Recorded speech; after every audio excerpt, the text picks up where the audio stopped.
Hello, everyone. Welcome to the next episode of EPM Chronicles and Confessions. We have David Mendele with us at the moment.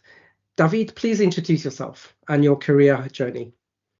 Okay, so I start my EPM journey in 2005, and my first jobs after my master degree was EPM and BI consultant, and I work in a big EPM project for a shipping company in France, working with HFM, SBase, and a big data warehouse that we exploited with Cognos solutions for reporting, and it was very interesting project and helped me a lot in my careers.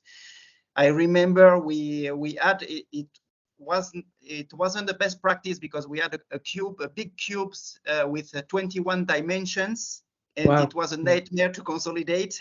Yeah. And after that, to be brief, I moved to Spain, where I transitioned from AceBase to Hyperion Planning, and then moved to Peru and create an EPM practice there. So I train consultants, and I lead an EPM practice. And after COVID, I dedicated to do offshore administrations of big EPM platform for US, England, and France company, where I also lead enhancement and a new project on these platforms. Okay, thank you so much for that. So we are. It's a very complicated subject matter to explain to others, especially outside of the industry. Mm-hmm. Can you tell us any interesting or funny misconceptions of what you do actually when we explain it to outsiders? So when I try to explain what I'm doing, basically I tell people that I'm designing IT models to help a company to plan, monitors the business performance, Yes. but it's not helping a lot. No. Finally, they listen to IT and they think I'm doing everything on a computer. So, and sometimes users, when I work for support, for example, user asks me to help them to install Office and such kind of things. So yeah, definitely.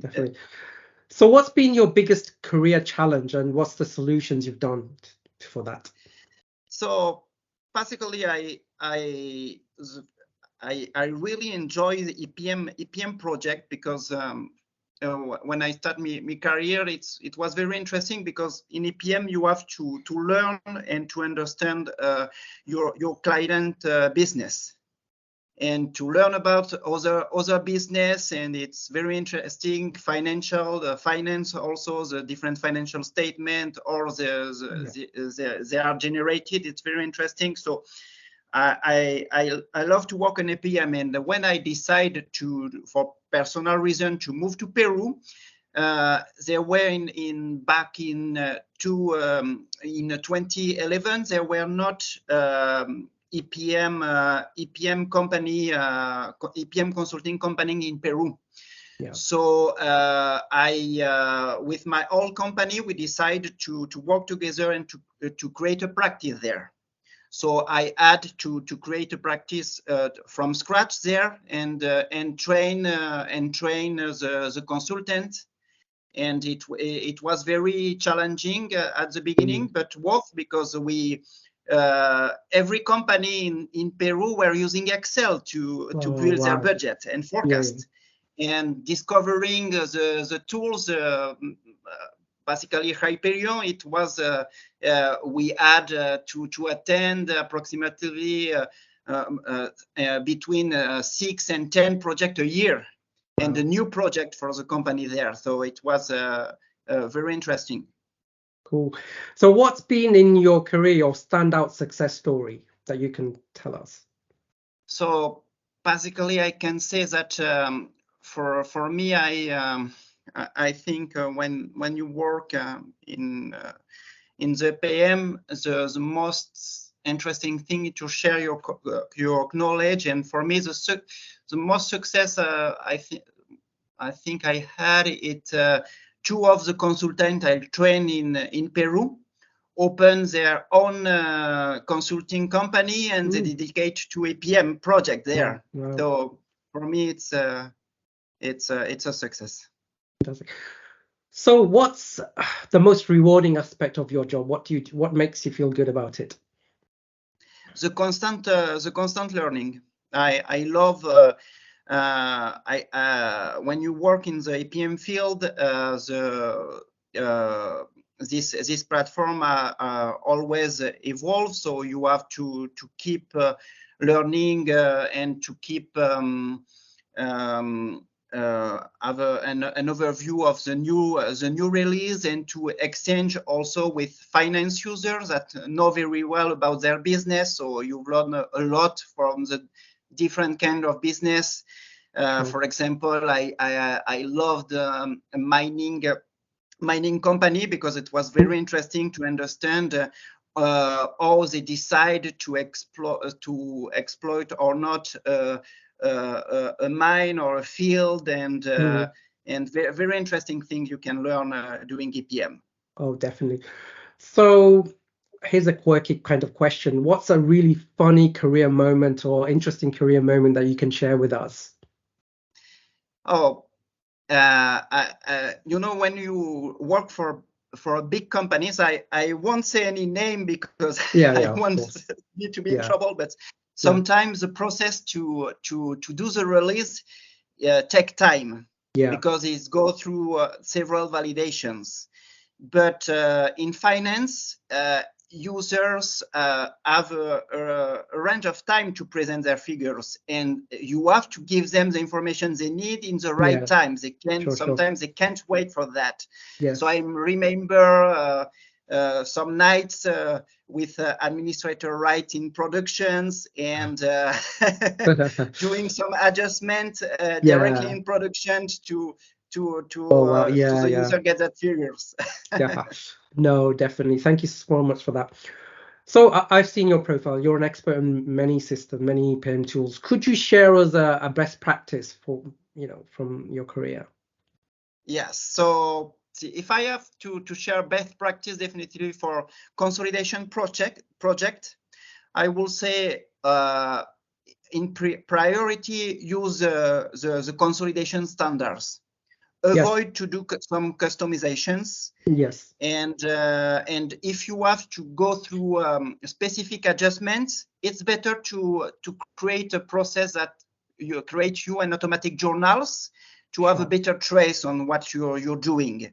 And it will help you, especially when you have to upgrade the versions and etc. So it's very interesting. And for project in general, so especially for big projects, I will recommend people to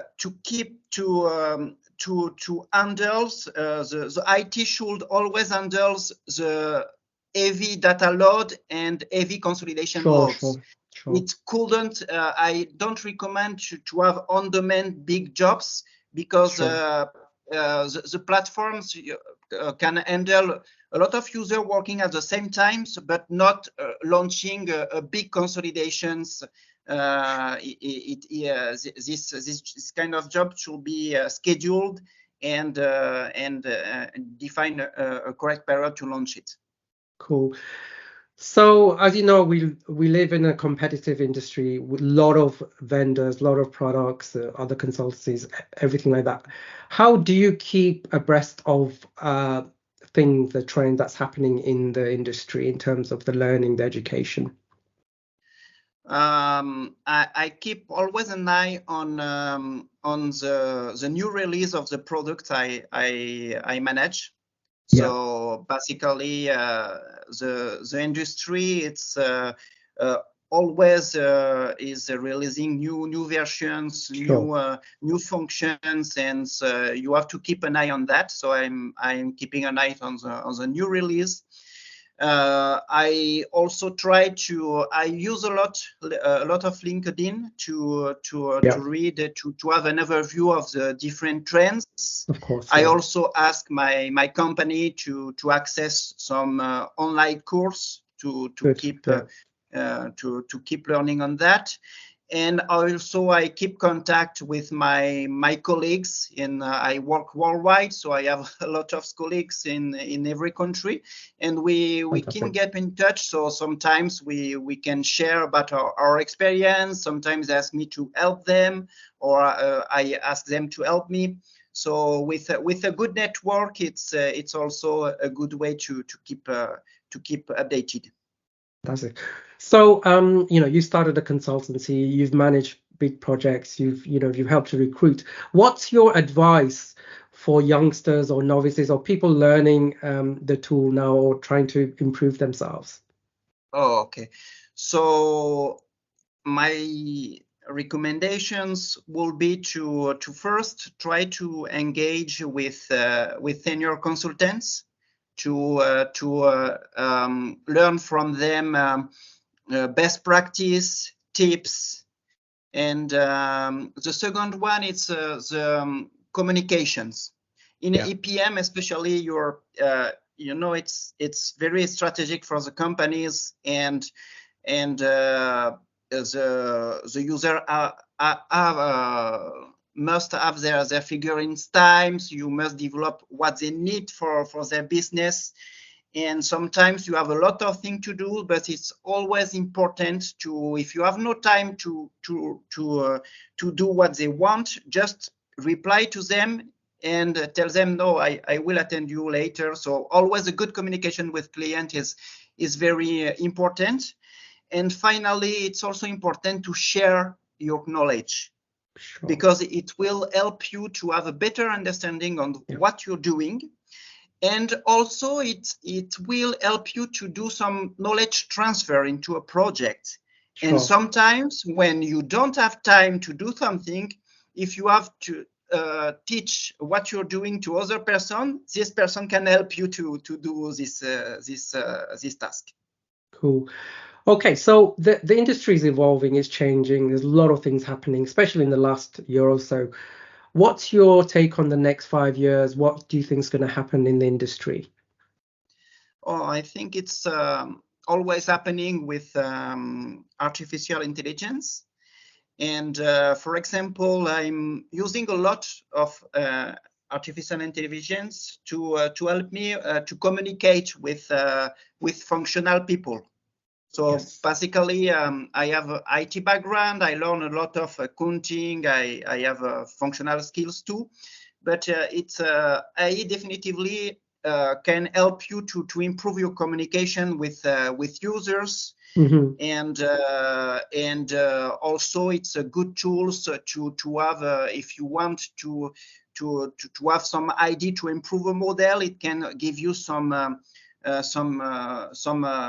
ideas to improve your model. And finally, what I think about the artificial intelligence and statistics in general can help you to can be another way to validate your data. Because in that I don't think the statistic or artificial intelligence can do the job for you, because finally the user is responsible of the figures. So he has to know how this figure is generated, but it can help him to say if it's correct or not. So you can use it to another way to validate the data. Fantastic.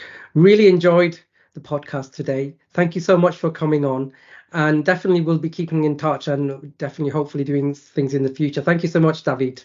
Oh, thank you very much, Tim. Thank you.